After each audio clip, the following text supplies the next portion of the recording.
to Donald Mackerel Game with me, Donald Mackerel, and we are on part 6 of surprisingly good Xbox 360 games. Yeah, so I didn't realise it was going to take this long either. I think there's only 2 more videos after this one, but then again, I haven't done the Kinect games or all the sports games either. This one, though, luckily I've managed to bundle 4 letters into it. We have the letters, I think it's G, H, I, and J. You will find, though, that there's no J games that have made this list, which is why I put 4 letters in instead of 3. But these are all, again, games that perhaps didn't get the love they should get, or that people said they were absolutely blooming awful, and they're playable. They're not bad, so I think they deserve a bit more love. We're going to start off with a game that I really did not expect to like. I thought this was going to be blooming awful, just your regular kids cashing game to a film. It's called GeForce, which I've never even heard of. Apparently it's a Disney film about hamsters that are secret agents, and there's flies that do, I don't know. I've not seen the film, I don't know anything about it, which made it even worse because I've got no point of reference. You just start the game going, huh? Why have I got solid snake hamster? Why am I Sam Fisher the hamster? Yeah, it doesn't make any blooming sense. But yeah, love the game. Really got into it. Obviously, it's not a good game for adults. I shouldn't like the game, but I do like simplistic kiddie stuff. It's just not your slop that normally it's given out to kids. It does actually have quite a funny story. The animation's really good on it. The controls are tight. And yeah, if you put your brain into like 7-year-old mode, it's actually a good little game. Really enjoyed that. And also it comes with 3D glasses, which there you go. Got 2 pairs of 3D glasses for certain points in the game where it's really good. Again, only given that an hour, but from the hour that I'm giving it, I do think that could be something that I could probably complete. So GeForce for my first game. So for my second game on this list, there's 2 games with this name on the Xbox 360. One of them is a Telltale's game, which I have played, I have completed, and I thought it was bog standard at best. Nothing, like most Telltale games, whatever you do doesn't really make a difference at the end of it, and as soon as you realise that, it's not really worth playing. This one, though, I've never heard of before, and I'm so glad I managed to, well, not just pick it up, but give it a go. Game of Thrones. So it's just, the other one is Game of Thrones, the Telltale game. This is just called Game of Thrones. So I knew nothing about it. Looking at the back, it doesn't really tell you much. I thought it was going to be either a hack and slash sort of God of War thing, or I thought it might be just an action-adventure, boring sort of job. No, it's an RPG, a really cool little RPG. It's not an epic, it's not one of these, good God, you have to play the game sort of thing. I just think for a fan of the series, it's really cool. You start off as a member of, is it what are they called? The Watch, the ones that watch over the wall. And I can't give it away, but something happens that tests your allegiance to the people that watch over the wall. Yeah, really cool. Really good game.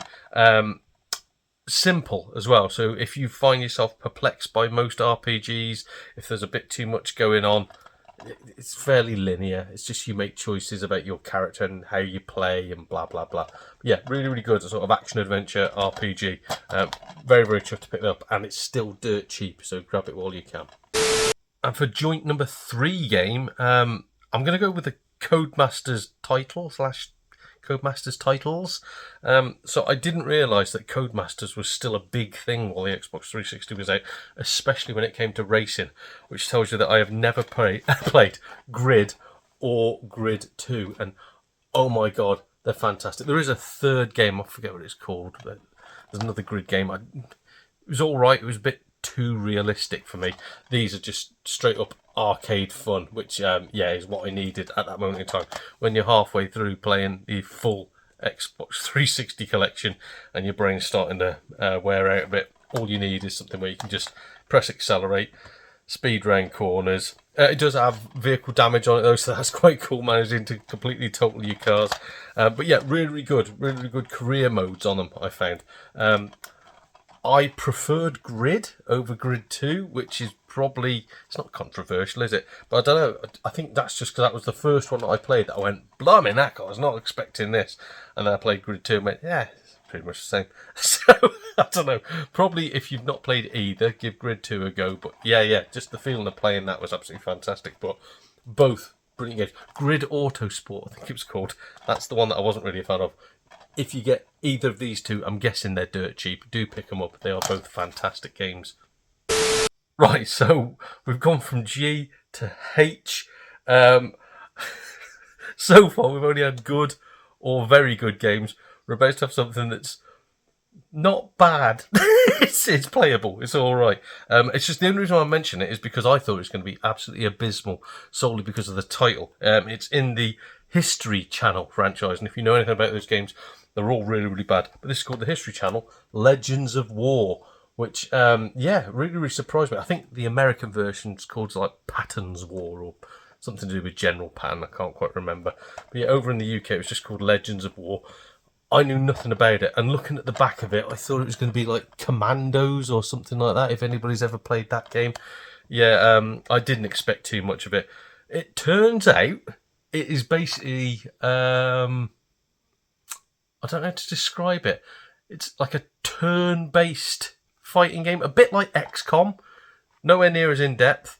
There is a Warhammer 40k game on the PSP that controls exactly the same as this. I think the people that made that game may have made this because it is pretty much the same. But yeah, I put it like a solid 6 out of 10 game. Like really, really fun to play.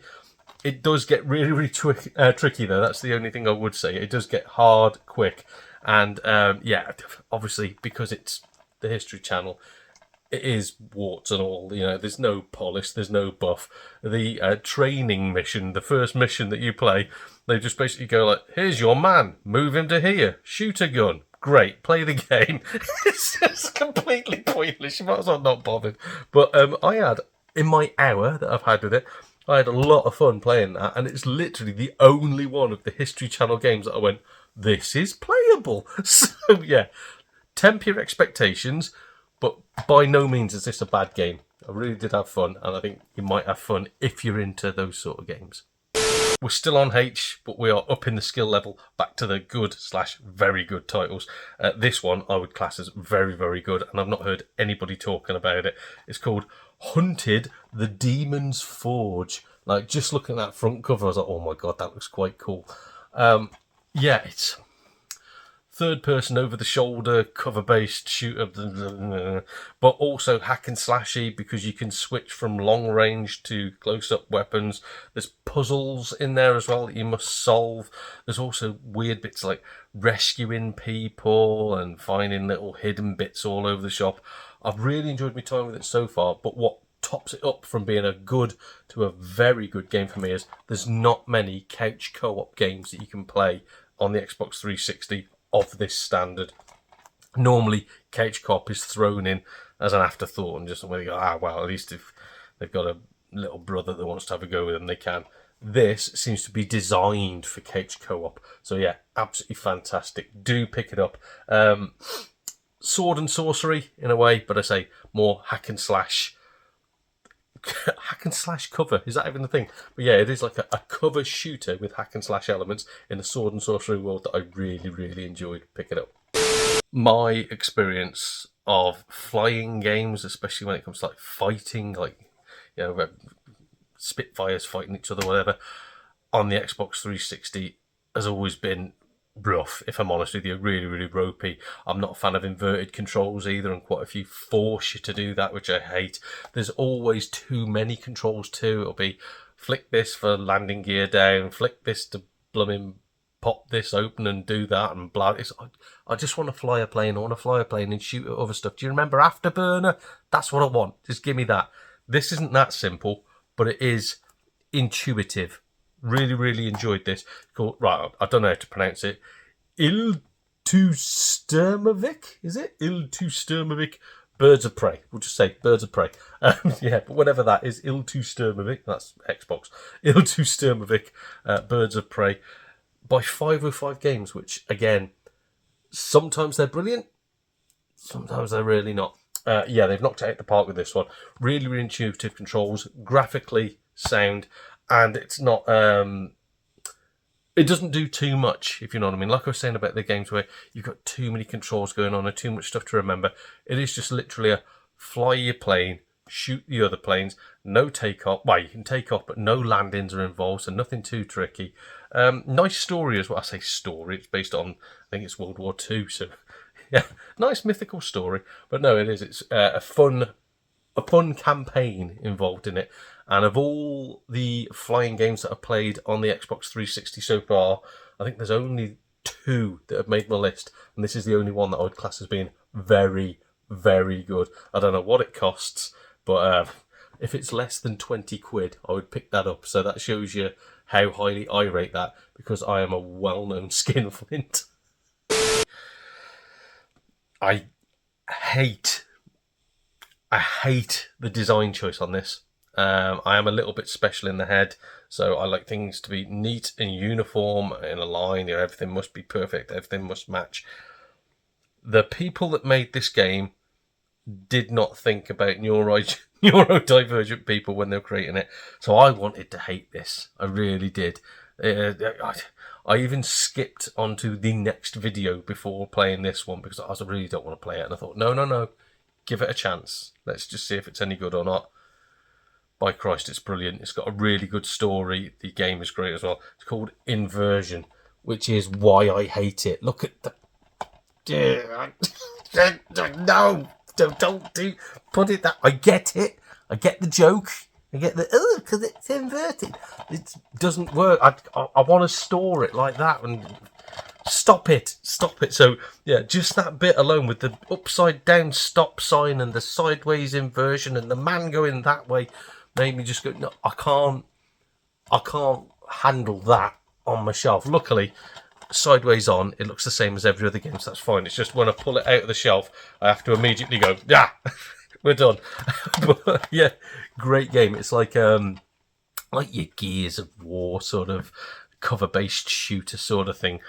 But the storyline is fantastic, where just random policeman and his colleague just out on the beat, and all of a sudden aliens just take over the planet. Well, there's a little bit more to it than that, but aliens start taking over the planet with futuristic weapons that nobody's seen before, and the futuristic weapons give you the ability to affect gravity, which is one of the main features in this game, and is what makes it so cool. So you can shoot people, as you would do in most of these games, but also you can aim your gun at them, you can make them float in the air, you can slam them from a great height into the ground. Absolutely brilliant. There's lots of problem solving using that weapon, so yeah, really, really good. And I don't know, it's rare for me to find a game that has very little preamble, that just goes, you want a story? Bang, you're in it, play the game. This is one of those, and it's great from the word go. Again, only giving this about an hour and a half. So it did make it over my hour limit, just because I didn't want to stop playing it. But yeah, I've had so much fun with it, and I'm hoping it's like that for the rest of the game. Pick it up, but just make a new cover for it. So that's me 8 games, well 7 if you class the 2 grid games as one game. That is my 8 games that I think are essential on the letters G, H, I and J. Really wasn't very many good games for J. But yeah, really, really good ones. I do, of course, have my full list of games that have made my wall here.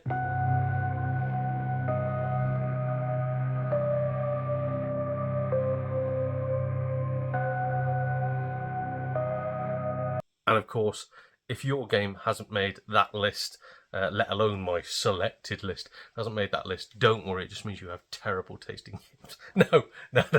It's well known that I'm not the best when it comes to choosing games, but those are just the ones that I enjoy. We all enjoy different things, but yeah, these for me are absolute perfection. If you haven't played them, give them a go. If you have played them, tell me what you think of them, put them in the comments. If you think I've missed anything, if you think I've skipped anything by accident, again, pop that in the comments. But thank you for watching. It's been Donald Mackerel for Donald Mackerel Gaming. I'll see you all again soon. Cheers, everybody.